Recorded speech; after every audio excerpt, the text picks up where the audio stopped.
बड़ा भाई पेंसिल दबाता रहता है और पेंसिल उसके छोटे भाई की आंखों के बहुत पास आ जाती है। किस्मत से पेंसिल ज्यादा लंबी नहीं होती और टेबल पर गिर जाती है। बड़ा भाई ये पक्का करने के लिए करता है कि छोटा भाई गहरी नींद में सो रहा है और फिर चला जाता है। लेकिन छोटा भाई असल में सोने का नाटक कर रहा होता है, क्योंकि छोटे भाई को हाल ही में पता चला है कि बड़ा भाई थोड़ा अजीब है। ठीक उसके बाद बड़ा भाई हर रात चुपके से बाहर निकल जाता था। तो इस रात छोटा भाई सोने का नाटक करता है और चुपके से बड़े भाई के पीछे बाहर निकल जाता है। ये पक्का करने के बाद कि पीछे कोई नहीं है, बड़े भाई का घायल पैर हैरानी की बात है कि नॉर्मल हो जाता है। छोटा भाई ये देखकर सच में हैरान रह जाता है, इसलिए वो बड़े भाई के पीछे एक सुनसान गली तक जाता है। वो देखता है कि कुछ लोग बड़े भाई को झुककर प्रणाम कर रहे हैं और उसे बास कह रहे हैं। ये छोटे भाई की याद में बड़े भाई से बिल्कुल अलग है। जब वो कंफ्यूज होता है तो अचानक उसे पीछे से बेहोशी आ जाती है।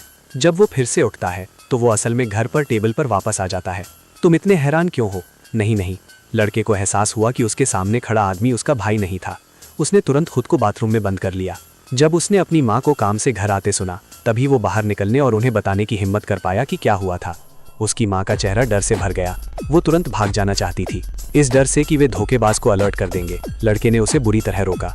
हालांकि इससे पहले कि वो कोई प्लान बना पाता, उसे एक डरावनी चीज मिली। मैंने तुम्हें बताया था।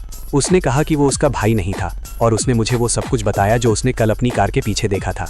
लड़का डर के मारे पीछे की ओर भागा।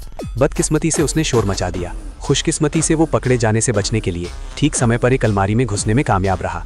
लेकिन अपनी माँ को अपने बेडरूम की ओर जाते हुए सुनकर पकड़े जाने से बचने के लिए वो जल्दी से पिछले दरवाजे से बाहर निकला और ड्रेन पाइप के सहारे अपने कमरे में वापस जाने की कोशिश की।